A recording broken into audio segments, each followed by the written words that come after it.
So the second one. Thank you very much.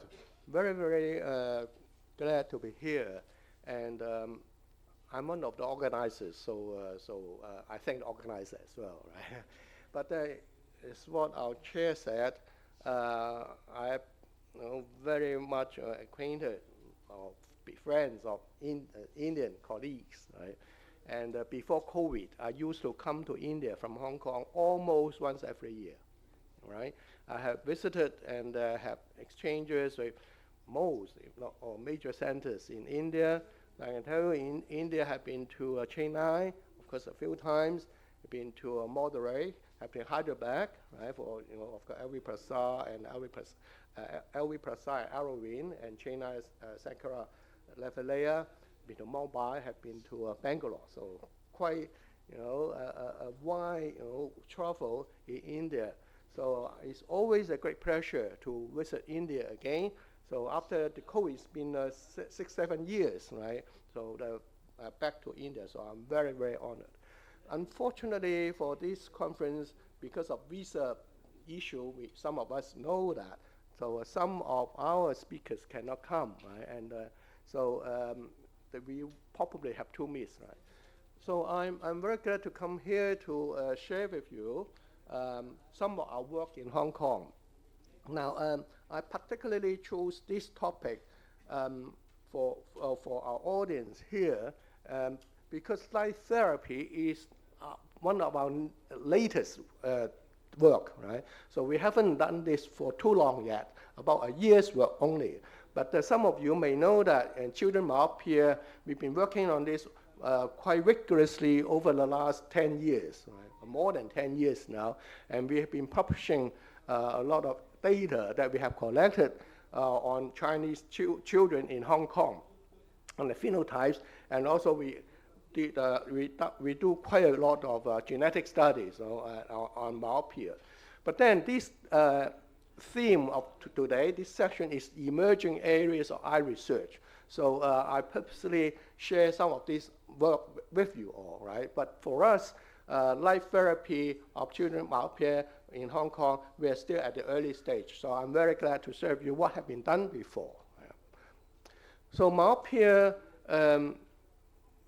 is known to all of us, I'm sure, here. Now, on one hand, it should be very simple. Just talking about essentially the elongation of the eyeball. Essentially, of course, there may be some other problem with the cornea, with the muscle, but essentially is the focusing problem. So it could be very simple, right? You could have just, a transcription factor. You could have just a growth factor with some derangement, and you lead to this, unbalanced growth of the scleral. Right?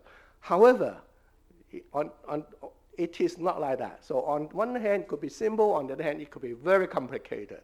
That to lead to this elongation eyeball or some other, problems that lead to the focusing of subject in front of the macula instead of, right at the retina.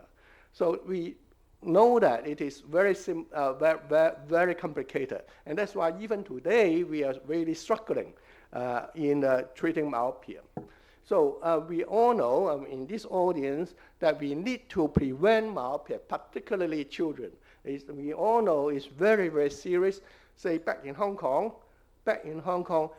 95% of our university students are myopic, essentially exomyopic, essentially, right? And even our children, right? We're talking about 30% of our young primary school pupils are myopic. And we know that childhood myopia would just get developed. So we are very, very eager to find ways to prevent myopia, right? So if we get to know people in the field, essentially right now we have 5, actions that we can take. One is very well established now, increase outdoor time. Now, outdoor also means in daylight, right? So I think this is understood, right? Outdoor time in daylight is not activities outside. It's the time spent outside or outdoor daylight. So we have recommendation for that, right? At least say 2 hours per daily. So this is based on a lot of population in Hong Kong, China, Asia, India, America, Australia. So now the small prints that I give here are the conclusions so far of what's recommended to prevent myopia. Increased outdoor time is very established. And of course, good reading habit. Essentially, need not avoid near work and not too long near work, in a distance of 30 cm, right? So again, we have worked out some sort of recommendations, not too long, for less than 30 seconds, not too long, means not too near, within 30 cm. That's what this distance we're recommending. And of course, we always advocate regular eye check for our children. Right? So that's what we want. We want all parents to be aware of the eye health of their children and regular eye check. But then this is not simple, because regular eye check also involves a public health service. Right? It involves optometrists, it involves ophthalmologists. It's not as simple as it seems in some other places. I think in India you're doing great that your children can have regular eye check, but that's very, very important. And there are optical methods. And we know about that, those so-called defocused spectacles, or OK lens, or full keratology lens. And some of our friends know that, say, in Hong Kong, we advocate the use of 0.05%, 0.05% atropine as a low concentration atropine. Now, atropine has been used to retard the growth of the eyeball for some years now, and then there are different concentrations.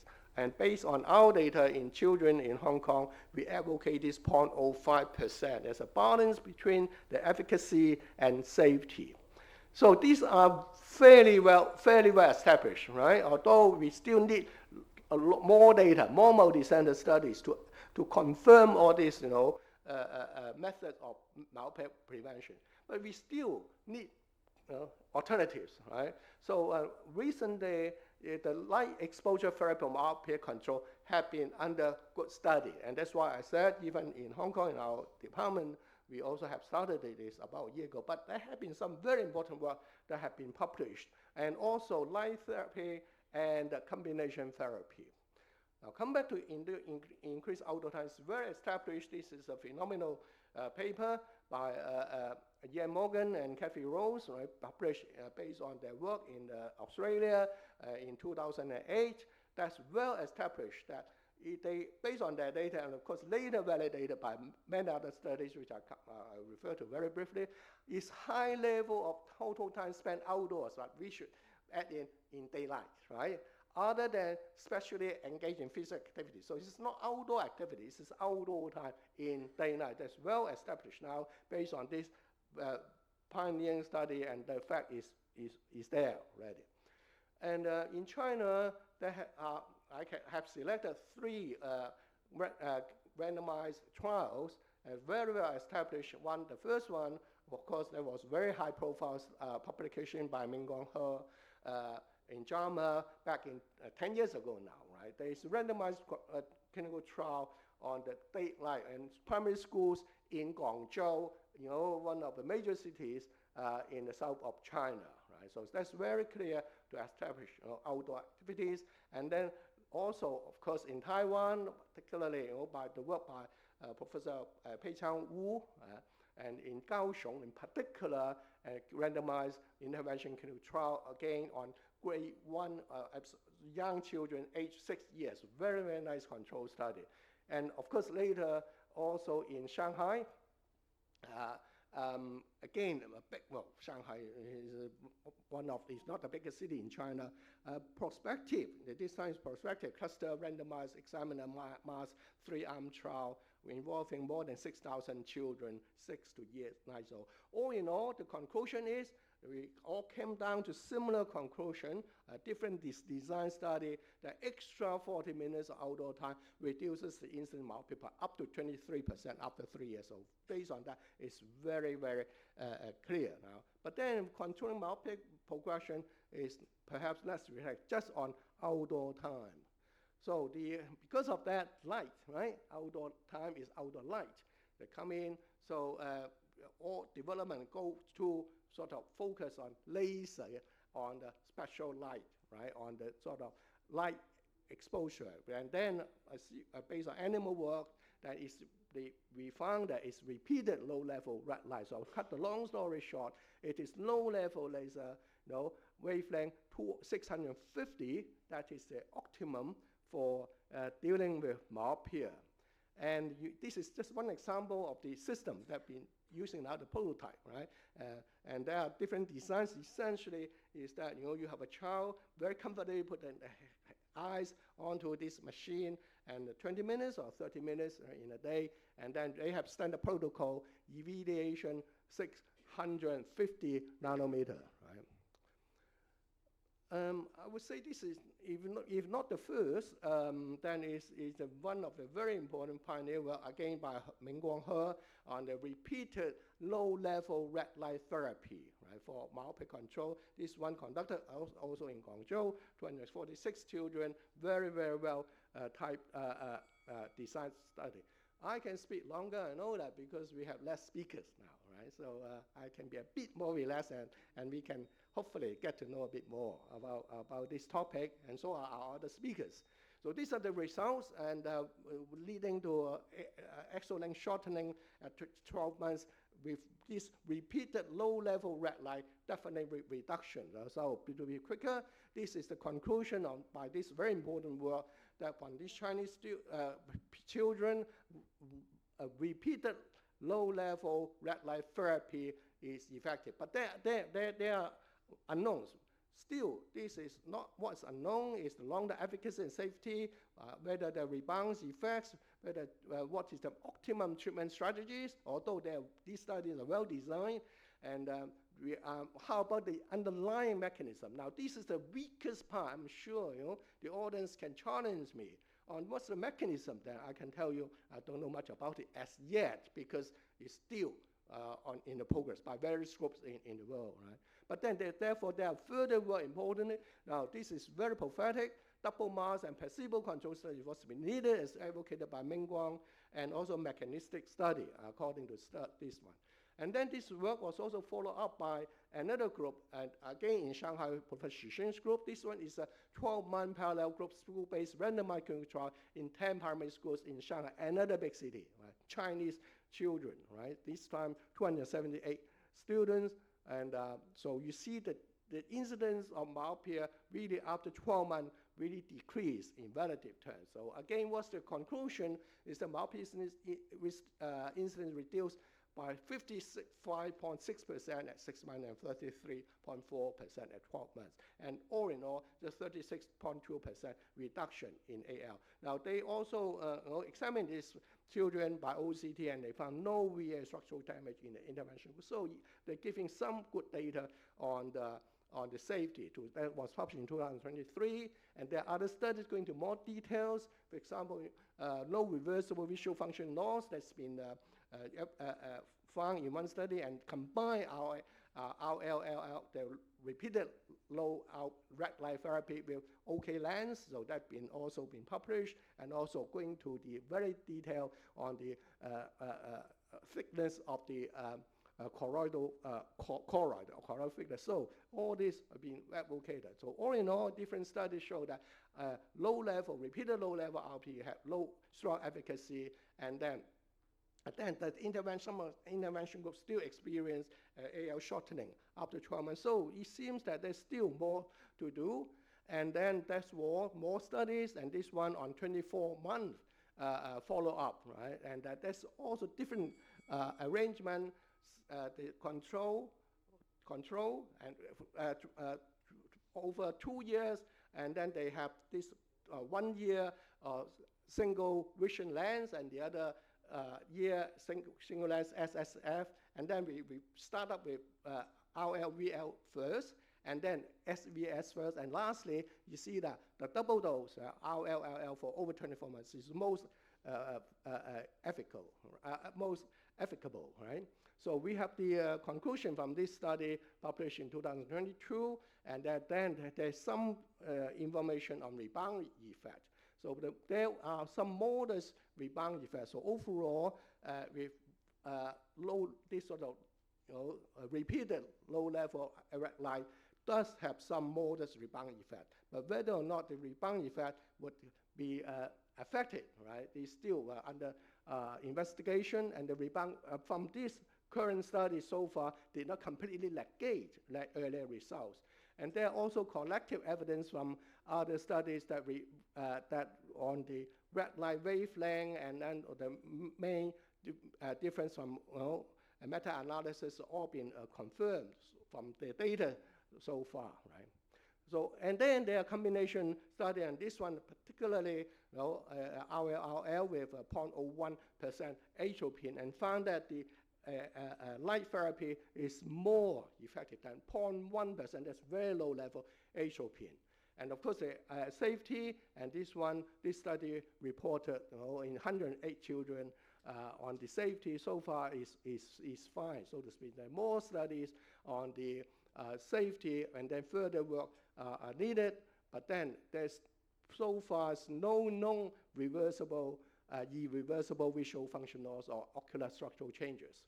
So in summary, we gathering from all been reported so far, we could advocate these guidelines to parents and to practitioners, right? On the red light, we get this machine and what to do. So on clinical procedure and practices, all here, clinical safety measures, follow-up, and clinical outcome assessment. So we have been able to advocate these guidelines. In conclusion, we find that this red light therapy much better efficacy in high mouths, right? Are shortening in more half of the treatment group, right?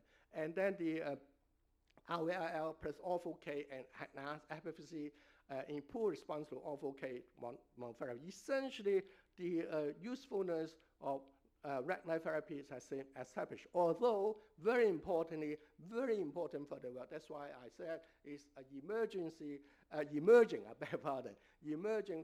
of research that we do need, fundamental study, big study, double masking, placebo control. That's also needed. Multi-center and ethnic differences, combine the single therapy, longitudinal, and most of all, mechanistic study. And we know that, including our group, that we are now doing this in animal studies. So I acknowledge, the contribution, the work of my colleagues led by Professor Jason Yam, and the support by Guy and Clement and the team in Hong Kong and in Shantou.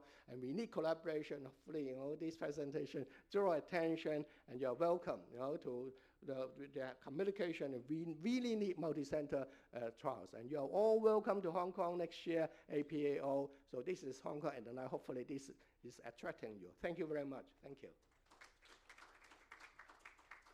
Excellent, Dr. Pang. Yes, I think we don't have one speaker. I think going to be two. So the time is adjusted accordingly. So we can have some questions.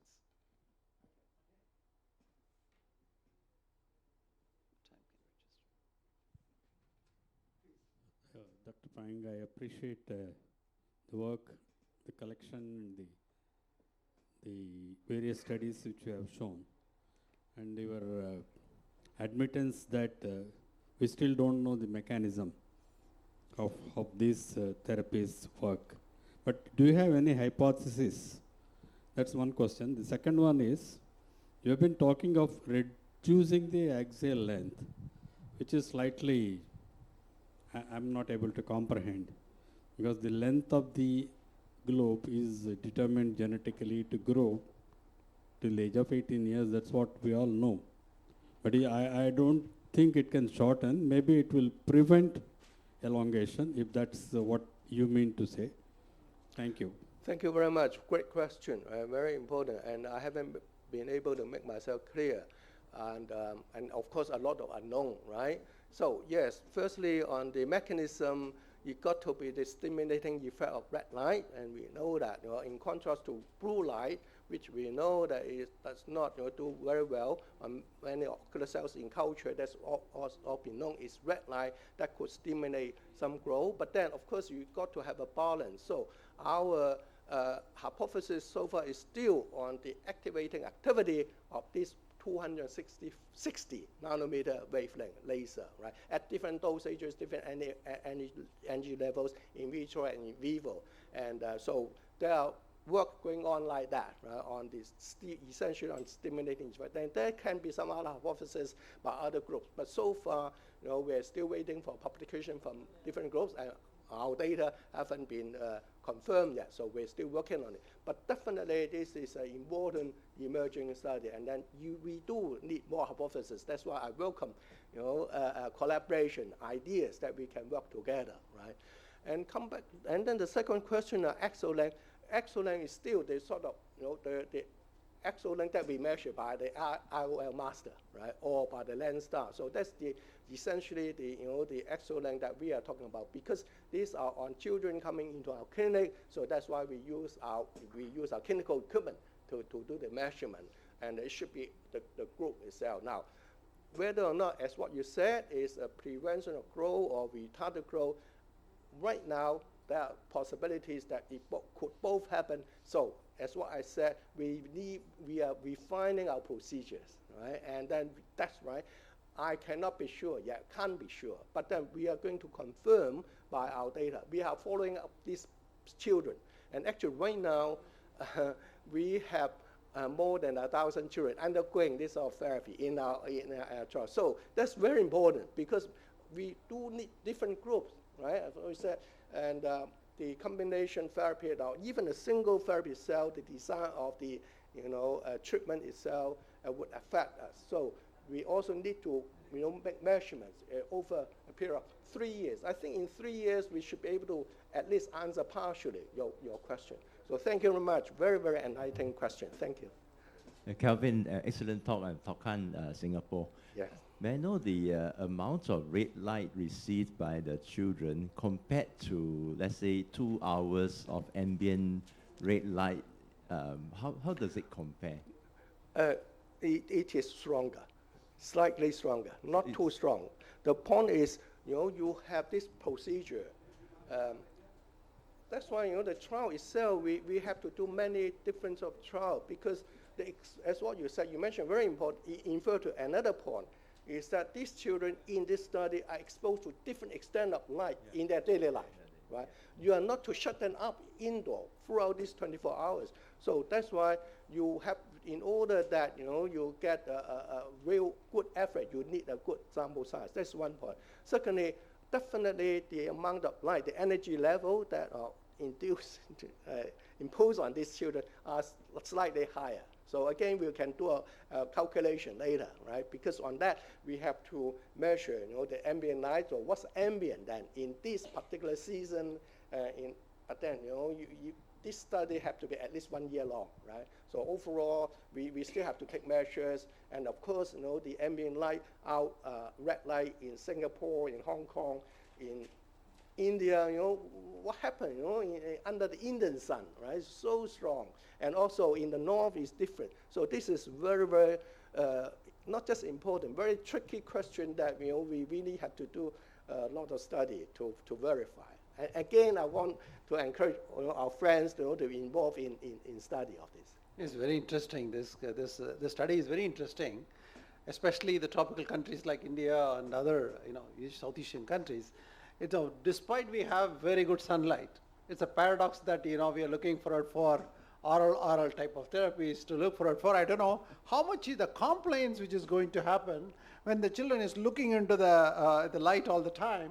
Will you be able to make them to sit down for some time?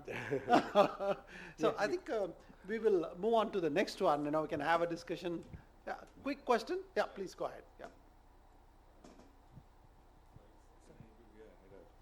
Sorry, Dr. Sirish from Bangalore. I saw that one of the arms of your study has ortho-K also incorporated in the treatment. Am I right about that? No, I think this is not our study, but this is reported. Yes, that study in particular, yes, yeah. have a. If that is so, if ortho-K also is one of the arms, it could be a confounding factor when the axial length is measured, that the axial length can go down, at least temporarily, when the ortho-K is done. So, is there a comparison between those patients who were exposed to the red light alone versus the ortho-K plus red light, and was the reduction of axial length more in people who had ortho-K additionally? Because that would become a confounding factor. Thank you. Definitely, you're right, but that's not in that report. right? So that report does not have that in it. So I'm going to drop down this, and our group don't work on ortho-K, or OK lens, right? So we'll arrange, and encourage our collaborators to work on it. So this is a very important point on this sort of effect, and I think you have to redesign that study. Based on that study, we have to redesign the protocol, right? And then to observe this effect over ortho-K itself alone, and then ortho-K in combination with red light, and then you can also have to swap, the sequence. That's very, very important in order to answer your question. Your question has to be answered, but not by this report. Right? Thanks very much.